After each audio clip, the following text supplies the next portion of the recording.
بعض اوقات آپ پوری انٹینشن کے ساتھ بھی کوئی کام کر رہے ہوتے ہیں، لیکن وہ چونکہ آپ کی طبیعت کے خلاف ہوتا ہے، وہ غم جان نہیں سکتا. جیسا کہ صحیح بخاری میں آتا ہے، نبی علیہ السلام کے جب بیٹا ابراہیم فوت ہوا تو آسم کی آنکھوں سے مسلسل آنسو روا تھے. صحابہ نے کہا یا رسول اللہ علیہ وسلم یہ کیا؟ تو آپ نے فرمایا کہ اللہ تعالیٰ آنسوؤں کے اوپر گرفت نہیں کرتا جب تک کہ کوئی آواز نہ بلند کرے، یعنی زبان کے ذریعے کو بات نہ کرتے. آنسو تو یعنی ایک نیچرل چیز ہے. حالانکہ نبی علیہ السلام سے زیادہ کس کو پتا تھا کہ انا للہ و انا الیہ راجعون؟ نبی علیہ السلام سے زیادہ کون جانتا تھا کہ موت کا وقت مقرر ہے؟ آپ سے زیادہ کون جانتا تھا وَلَنَبْلُوَنَّكُمْ بِشَيْءٍ مِّنَ الْخَوْفِ وَالْجُوعِ وَنَقْصٍ مِّنَ الْأَمْوَالِ وَالْأَنفُسِ وَالثَّمَرَاتِ؟ آپ سے زیادہ کون جانتا تھا کہ ان اللہ مع الصابرین؟ لیکن ظاہر ایک قلق تو ہوتا ہے نا، دل میں غم تو ہوتا ہے. غم کا ہونا، آنکھوں سے آنسوؤں کا آنا کسی تکلیف پر تو سنت ہے، لیکن اس پہ واویلا کرنا، زبان سے اللہ تعالیٰ کے لیے ناشکری کلمات نکالنا، یہ وہ چیزیں جس پہ آپ کو اختیار ہے. آنسوؤں پہ آپ کو اختیار نہیں ہے. آپ کو بری خبر کئی بار ملتی ہے نا، بعض کا بندہ کھانا شروع کرتا ہے، اس ٹائم خبر ملتی ہے، اس ٹائم بھوک مر جاتی ہے. اب یہ نہیں آپ کہہ سکتے کہ جناب یہ آپ نے، ظاہر وہ انسان کو اختیار نہیں ہے، وہ اللہ نے اندر ایک سسٹم بنایا ہوا ہے، اس کے اوپر گرفت بھی نہیں. جس چیز کا ہمیں اختیار دیا گیا نا، وہ اگر کوئی کام ڈالے گا نا اس کے اوپر گرفت ہو جائیں گے. تو یہاں پہ بھی موسیٰ علیہ السلام کی جو والدہ ہے، ان کے ماں کا دل یعنی بے قرار تھا. ان قادت لتبدی بہ لولا ان ربطنا علی قلبها، قریب تھا کہ وہ سب کچھ ظاہر کر دیتی اگر ہم اس کے دل کو مضبوط نہ کرتے. یعنی وہ ظاہر کس طرح کر دیتی کہ ماں بس پھاٹی پڑتی. کسی وقت بھی ایسا ہو سکتا ہے، یعنی کیفیت تو کسی بھی طاری ہو سکتی. صحیح بخاری میں حدیث ہے، نبی علیہ السلام ایک عورت کے پاس سے گزرے جو ایک قبر پہ بیٹھ کے تو مسیح کہہ رہی تھی اور رو رہی تھی اونچی آواز سے. تو آپ صلی اللہ علیہ وسلم نے فرمایا صبر کر. وہ آپ کو نہیں پہچانتی تھی یا اس طرف وہ دیکھ نہیں رہی تھی. تو اس نے کہا، آگے سے یہ کہہ دیا کہ اگر تیرے پہ تکلیف گزری ہوتی نا تو تجھے پتا ہوتا. تو آپ صلی اللہ علیہ وسلم نے اس کا کوئی جواب نہیں دیا. آپ صلی اللہ علیہ وسلم آگے چلے گئے. باقی صحابہ نے کہا یہ اللہ کے رسول تھے، تو نے اتنی بدتمیزی کی ہے. یہاں تو کسی ایک بزرگ عالم دین کے بارے میں کوئی یہ نہیں سن سکتا. میں آپ کو نبی علیہ السلام کا کریکٹر اور کردار بتا رہا ہوں. وہ عورت دوڑتی ہوئی حضور کے پاس ہے، یا رسول اللہ غلطی ہوگی، یہ ہوگی، وہ ہوگی. آپ صلی اللہ علیہ وسلم نے اس ٹاپک پہ بات ہی نہیں کی ہے کہ تو نے گستاخی کر دی. یا رسول اللہ میں صبر کر لیتی ہوں. آپ نے بس جب اللہ کی باری بات آئی تو آپ نے فرمایا کہ صبر تو صدمے کے آغاز میں ہوتا ہے، بعد میں نہیں. یعنی جب پہلی دفعہ بری خبر کسی کو ملے تو وہ اس وقت صبر کرے، وہ ہوتا ہے. پورا رو پیٹ کے اپنا کام پانی تو باہر گئے، چلو جی اے لوگ ہیں اتنی لمبی لمبی سٹوریاں سناتے ہیں، یار دیکھو جی آیا اور رو پیٹ کے کہتے ہیں نہیں جی دیکھو پھر بھی اسی صبر کر رہے ہیں، گالاں بھی کڈن گے دشمن نو، پھر جی صبر کرنا ہے. تو آپ صلی اللہ علیہ وآلہ وسلم نے فرمایا صبر صدمے کی ابتدا کے وقت ہوتا ہے. الحمدللہ. صحیح مسلم میں ایک حدیث ہے، ام سلمہ رضی اللہ تعالی عنہا وسلام اللہ علیہا، ان کا خاوند فوت ہو گیا ابو سلمہ. ان کو خبر ملی جنگ میں شہید ہو گئے. انہوں نے نبی علیہ السلام سے ایک دعا سنی ہوئی تھی کہ جو شخص مصیبت اور پریشانی میں اگر ایک دعا ہے ایسی وہ پڑھ لے تو اللہ تعالیٰ اس صدمے کی کمپنسیشن اس سے بھی بہتر فرما دے گا. اور دعا کو پتہ کیا ہے؟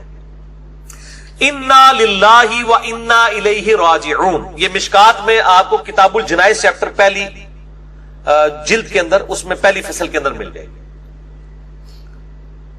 بے شک ہم اللہ ہی کے ہیں اور ہم نے بھی اللہ ہی کے پاس لوٹ کے جانا ہے. یعنی اگر مطلب ہمیں کوئی نقصان پہنچا ہے یا ہمارا کوئی مر گیا ہے یا مالی نقصان ہوا ہے تو یہ نقصان ہو گیا، اللہ کے پاس چیز چلی گئی تو ہم نے بھی ایک نہ ایک دن ہم نے بھی تو چلے ہی جانا ہے. اس چیز بھی چلے گی تو کیا ہوا، چاہے وہ مال تھا، چاہے دولت تھی، چاہے کوئی سٹیٹس تھا، کوئی عہدہ تھا، کوئی رشتہ دار تھا، کوئی بھی چیز تھی.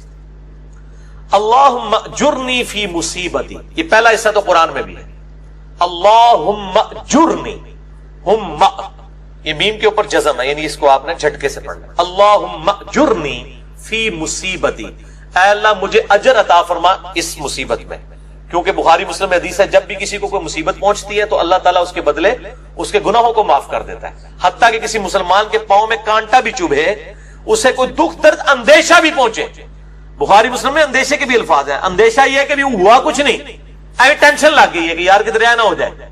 اگر یہ بھی اسے کوئی تکلیف پہنچی ہے نا اور اس کے اوپر بھی کہ نہیں جو اللہ کی مرضی اللہ خیر ہی کرے گا، تو اللہ تعالیٰ اس کے بدلے بھی اس کے گناہوں کو معاف کرتا ہے. سبحان اللہ اللہ اکبر کبیرہ والحمد للہ کثیرہ وسبحان اللہ بکرۃ واصیلا. ٹینشن کے اوپر بھی ثواب ہے جی, موجہ ہی موجہ, دکھ درد اندیشہ حتیٰ کہ پاؤں میں کانٹا بھی چبھ جائے.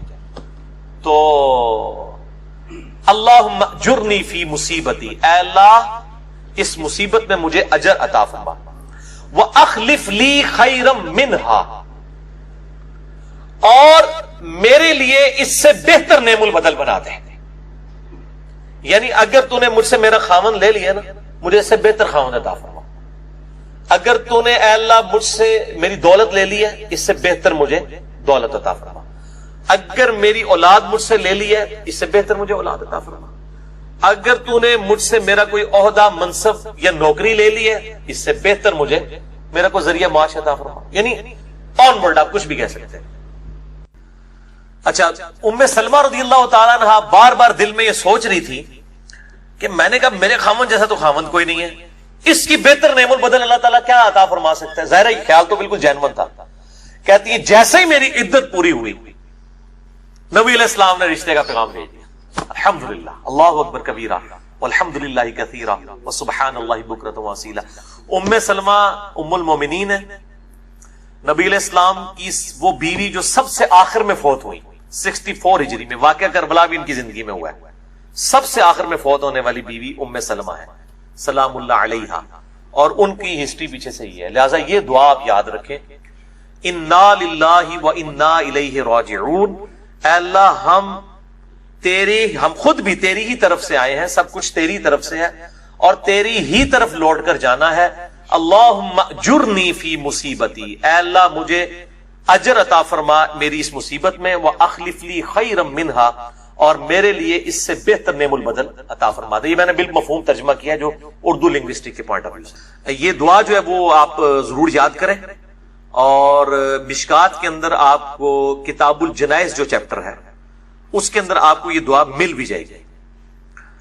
پہلی ہی فصل کے اندر جو مریض کی عیادت اور وہ والا بیان ہے, اس والے باب کے اندر آپ کو یہ حدیث مل جائے گی انشاءاللہ تعالی. بلکہ مشکات کی پہلی جلد مجھے لا دیں, میں اب چونکہ ایک گفتگو جو ہے وہ ہوئی ہے اس حوالے سے, تو میں نمبر بھی بتا دوں تاکہ ان لوگوں کے لیے جن کے پاس لکھی ہوئی نہیں موجود ہے تو ہماری ویب سائٹ ahlsunnatpak.com سے مشکات جو ہے وہ ڈاؤن لوڈ کریں, اور اس میں سے یعنی اس کی عربی لنگوسٹک جو ہے اس کو دیکھ کے اس دعا کو یاد کر لیں. انا للہ و انا الیہ راجعون, اللہم اجرنی فی مصیبتی واخلف لی خیرا منہا. لیں آگے, کیونکہ میرے وہ پلاننگ میں نہیں تھی, ظاہر میں نے درس اس طریقے سے تو پلان نہیں کیا ہوتا, جو بھی بات اس ٹائم اللہ تعالیٰ ذہن میں ڈالتا ہے اس حوالے سے میں اس کو بیان کرتا چلا جاتا ہوں. اب چونکہ یہ دعا بڑی کریٹیکل ہے, اب جن لوگوں نے یہ چیز دیکھنی ہے تو انہوں نے ضرور کہنا ہے جناب کہ جی ہمیں تو وہ جو ہے وہ دعا جو ہے وہ ملی نہیں ہے. کبھی کوئی کچھ کہے گا تو میں وہ پہلے ہی جو ہے نا وہ اس میں کلیئر کر دوں کہ یہ کلمات جو ہے نا وہ دیکھیں. الحمدللہ بڑی آسانی سے مل گئی ہے. یہ مشکات کے اندر ایک چیپٹر ہے, پہلے تو مشکات دکھائے نا جی فرحان صاحب ان کو, یہ ہماری فیوریٹ کتاب ہے.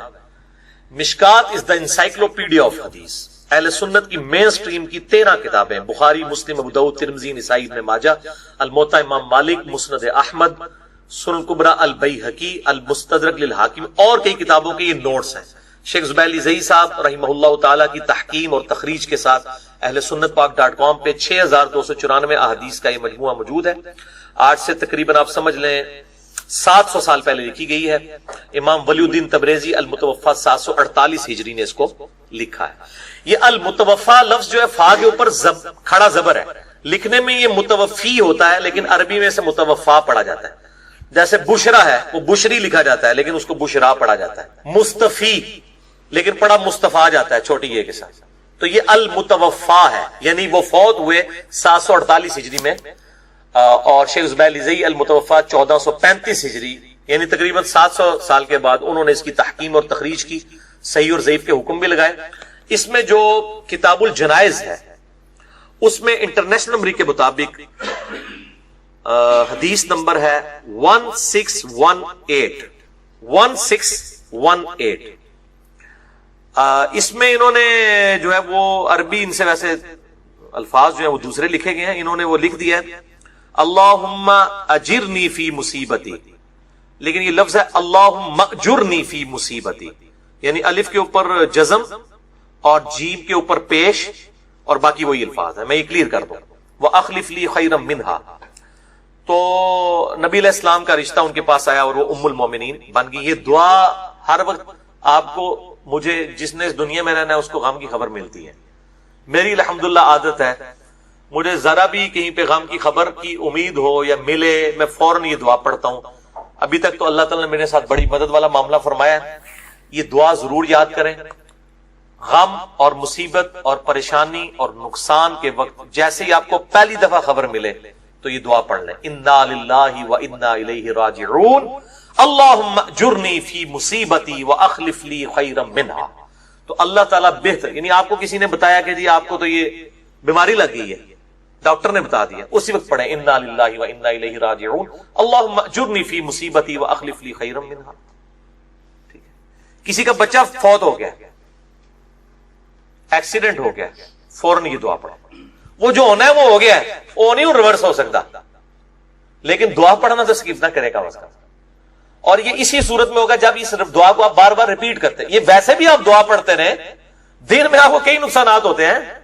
کبھی جو بندے کو ٹھوکر لگ جاتی ہے، کبھی بندہ جو کسی معاملے میں لیٹ ہو جاتا ہے، ٹھیک ہے، کوئی اور نقصان کی خبر، مطلب آم 1 کلو خرید کے لائے تھے، آدھے داغ ہی نکل آئے ہیں، انا للہ و انا الیہ راجعون. او دن لڑائی باز بے سے کر لیو لیکن دعا پڑھ لو. ٹھیک ہے. بعض اوقات موٹر سائیکل پہ چلتے وقت کوئی پنکچر ہو جاتا ہے، موٹر سائیکل گاڑی پنکچر ہو جاتی ہے، گاڑی کا اے سی خراب ہو جاتا ہے اچانک. یہ تو پوری زندگی کے اندر چھوٹے چھوٹے غم تو ہے نا. تو یہ دعا کنٹینیوسلی پڑھتے رہے، اس کو حرز جاں بنا لیں. بچوں کو بھی یاد کروائیں، بڑوں کو بھی یاد کروائیں، تاکہ یہ تو پوری زندگی رہنا ہے. کیونکہ یہ اللہ نے کہا ہوا ہے وَلَنَبْلُوَنَّكُمْ بِشَيْءٍ مِّنَ الْخَوْفِ وَالْجُوعِ وَنَقْصٍ مِّنَ الْأَمْوَالِ وَالْأَنفُسِ وَالثَّمَرَاتِ وَبَشِّرِ الصَّابِرِينَ. ہم ضرور تمہیں آزمائیں گے کچھ تھوڑے سے خوف سے، بھوک سے، جان اور مال میں نقصان کے ذریعے، پھر خوشخبری ہوگی، بشارت ہوگی صبر کرنے والوں. الذین اذا اصابتہم مصیبہ، اور اللہ نے بتا دیا کہ کن لوگوں کے لیے بشارت ہے کہ جب ان کو کوئی خبر پہنچتی ہے، کوئی تکلیف پہنچتی ہے مصیبت کی، قالوا انا للہ و انا الیہ راجعون. اس وقت پھر وہ یہی کہتے ہیں کہ ہم بھی تو اللہ ہی کے تھے، ہم بھی اللہ ہی کی طرف لوٹ کے جانے ہیں. اگر ہماری یہ چیز کا نقصان ہو گیا، یہ اللہ کے پاس پہنچ گئی، کسی کی بھینس ہی فوت ہو کے پہنچ گئی اللہ کے پاس، تو ہم نے بھی اللہ کے پاس ہی جانا ہے. یہ دعا قرآن میں اتنا حصہ ہے. اور ساتھ اللہم اجرنی فی مصیبتی، اے اللہ مجھے اجر عطا فرما اس مصیبت میں، یعنی ظاہر مصیبت کے بدلے اجر تو ملتا ہے. وَأَخْلِفْ لِي خَيْرًا مِنْهَا، اور اس کا مجھے اس سے بہتر نعم البدل عطا فرما. الحمدللہ، اللہ کے وعدوں پہ یقین رکھیں، انشاءاللہ اللہ تبارک و تعالیٰ اس کا بہتر نعم البدل عطا فرمائے گا.